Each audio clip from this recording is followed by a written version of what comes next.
C'était les fleurs. C'était essentiellement les fleurs, mais pour la vente, pour gagner notre vie. Donc c'était Bernadette qui s'occupait de cultiver les fleurs. Donc les deux jardins, l'enclos et le grand jardin, étaient couverts de massifs de fleurs. Donc toute l'année, elle faisait ça extrêmement bien. Si bien qu'il y avait des fleurs depuis... Ça a commencé par les crocus et même les roses de Noël. En décembre, les fleuristes étaient très friands des roses de Noël qui poussaient.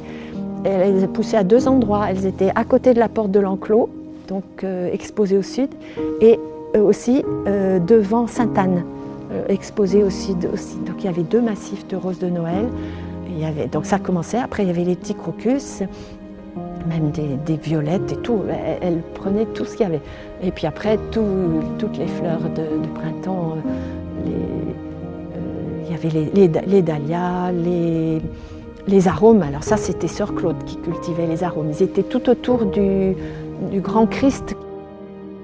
Alors là, c'était juste le moment des communions, donc les gens venaient beaucoup nous acheter des fleurs. Et puis après, il y avait l'été, il y avait des roses aussi. Mais alors, il y avait aussi les roses, les fleurs qu'on utilisait pour fleurir la chapelle. Au milieu de vos fleurs?